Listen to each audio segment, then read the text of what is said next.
Content writing में सबसे पहले आपने निश जो है उसको डिस्कवर करना होता है एंड निश को डिसाइड करना होता है। कुछ ऑलरेडी डिसाइडेड निशेस होती हैं। फॉर एग्जांपल जिस स्पेसिफिक फील्ड में आप एक्सपर्ट हैं, जिस स्पेसिफिक फील्ड में आप इंटरेस्ट रखते हैं या आप प्रोफेशनल हैं किसी स्पेसिफिक फील्ड के, तो फिर ऑलरेडी डिसाइडेड निश होगा।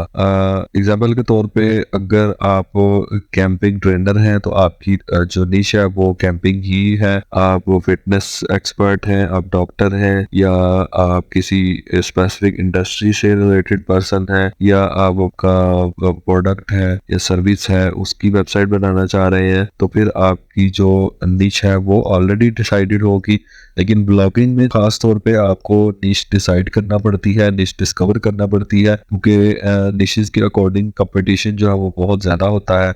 जो ब्रॉडर टॉपिक्स के जो निशेस हैं उनमें कंपटीशन इतना ज़्यादा होता है कि आपको रिजल्ट्स मिलने, रैंक करना या फिर अपनी ऑडियंस तक रीच करना बहुत मुश्किल हो जाता है कंपटीशन की वजह से। बहुत सारी प्रॉफिटेबल निशेस जो है वो अवेलेबल होती हैं। इंडस्ट्री ट्रेंड्स और डिमांड्स को एनालाइज करना होता है, आपने ट्रेंड्स को चेक करना होता है कि कौन सा ट्रेंड है, किस स्पेसिफिक टॉपिक के ऊपर जो है लोग सर्चेज करते हैं, कौन सा ऐसा स्पेसिफिक टॉपिक है जो हाई पोटेंशियल रखता है। आपने ऐसी निश डिसाइड करनी होती है जिसमें कंपटीशन कम होता है। फॉर एग्जांपल जो हेल्थ है वो एक ब्रॉडर टॉपिक की निश है, तो इसके ऊपर अगर आप काम करेंगे तो आप बहुत ज़्यादा कंपटीशन का आपको सामना करना पड़ेगा। इसी तरह आप अगर टूरिस्ट हैं तो टूरिज्म से रिलेटेड जो टॉपिक्स हैं उसकी निश भी बहुत ब्रॉडर है। अगर हम सब निशेस की बात करें तो सब निशेस में हेल्थ से रिलेटेड सब कैटेगराइज टॉपिक है। हेल्थ एक खुद एक पेरेंट निश है और इससे रिलेटेड बहुत सारी जो है वो सब निशेस हैं, जैसे किसी स्पेसिफिक डिजीज से रिलेटेड, किसी स्पेसिफिक प्रिवेंशन से रिलेटेड, ट्रीटमेंट से रिलेटेड कोई ब्लॉग बनाना चाह रहे हैं,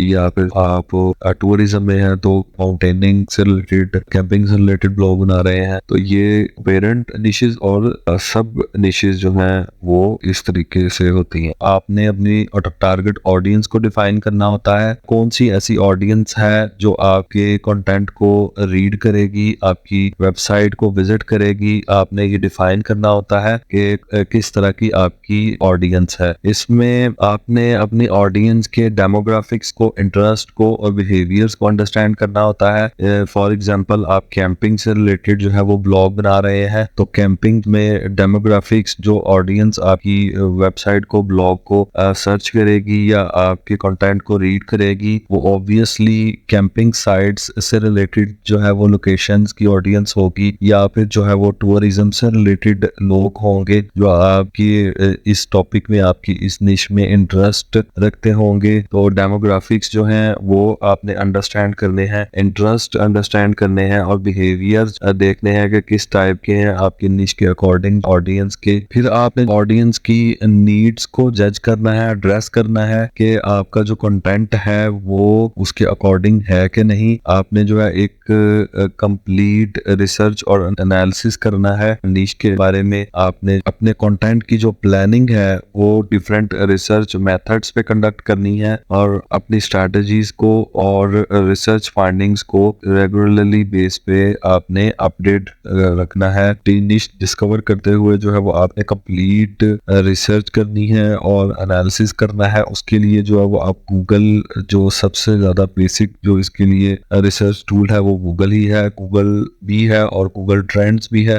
गूगल ट्रेंड्स पे आप चले जाएंगे और इसके ऊपर आप अपनी कोई भी निश है उसको सर्च करेंगे, तो आप इधर फिल्टर यूज़ करके किस कंट्री में आपने इसको सर्च करना है या वर्ल्ड वाइड टारगेट करना है, तो आप यहाँ से जो टाइम है पास्ट 7 डेज का, 30 डेज का, 90 डेज, 12 मंथ्स जो भी है आप उस तरीके से कर सकते हैं। कैटेगराइज इसको कर सकते हैं। आप इस तरीके से इसको सर्च करेंगे। एग्जाम्पल के तौर पे यूनाइटेड स्टेट्स में देखते हैं तो यूनाइटेड स्टेट्स में 2004 से प्रेजेंट तक जो है कैंपिंग में क्या ट्रेंड है, तो तकरीबन आप देख सकते हैं कि एक एवरेज पे जो है वो ट्रेंड इसका जा रहा है, एक अच्छा ट्रेंड है। और लोकेशन वाइज जिसकी हमने बात की थी कि डेमोग्राफिक्स को आपने भी देखना है, तो डेमोग्राफिक्स में कौन कौन से ऐसी लोकेशंस हैं जिसपे कैंपिंग से रिलेटेड जो टॉपिक्स हैं उनको लोग सर्च कर रहे हैं, या फिर इससे रिलेटेड कंटेंट को जो है वो लाइक करते हैं, वो प्रोडक्ट हो, सर्विस हो, ब्लॉग हो, आर्टिकल हो, कुछ भी हो उसको किस लोकेशन से ज्यादा लोग सर्चेस कर रहे हैं। रिलेटेड टॉपिक्स ये भी इसमें आपको मिल जाएंगे, रिलेटेड क्वेरीज जो गूगल पे सर्च कर रहे हैं लोग वो भी आपको मिल जाएगी। इसी तरह कोई भी आप कंपेयर भी कर सकते हैं इसमें। आप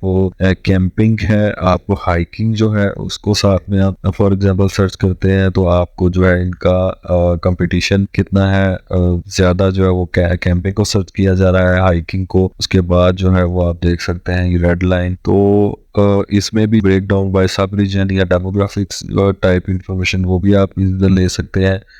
में जो में रिलेटेड क्वेरीज जो है वो भी आप देख सकते हैं। यहाँ जो है वो गूगल ट्रेंड पे आप अपनी निश की जो है वो एक जनरल ओवरव्यू ले सकते हैं कि आपकी निश ठीक रहेगी या नहीं, उसका जो है वो क्या मार्केट ट्रेंड है, क्या डिमांड है, क्या इसमें आप काम करके तो आप नेम कंटेंट को मार्केट कर सकते हैं या नहीं। तो आपने जनरली जो है वो निश डिसाइड करते हुए आपने इन 3 चीजों का ख्याल रखना है। आपने जो ऑडियंस है, टारगेट ऑडियंस, उसको डिफरेंट वेज में जो है डिफाइन करना है और चेक करना है। उसके लिए आपको मैंने बताया गूगल ट्रेंड या फिर आप गूगल पे भी आप सर्च कर सकते हैं कैंपिंग रिलेटेड ब्लॉग्स। अब इसमें आप देख सकते हैं फर्स्ट रिजल्ट्स गूगल में कौन से आ रहे हैं और कुछ ब्लॉग्स जो है उनको एक्सप्लोर कर सकते हैं किस तरह का कंटेंट उन्होंने राइट किया हुआ है। या फिर आप कैंपिंग रिलेटेड स्टोर्स लिख सकते हैं, स्टोर्स आपकी कैंपिंग से रिलेटेड कोई आपकी जो है वो आपने प्रोडक्ट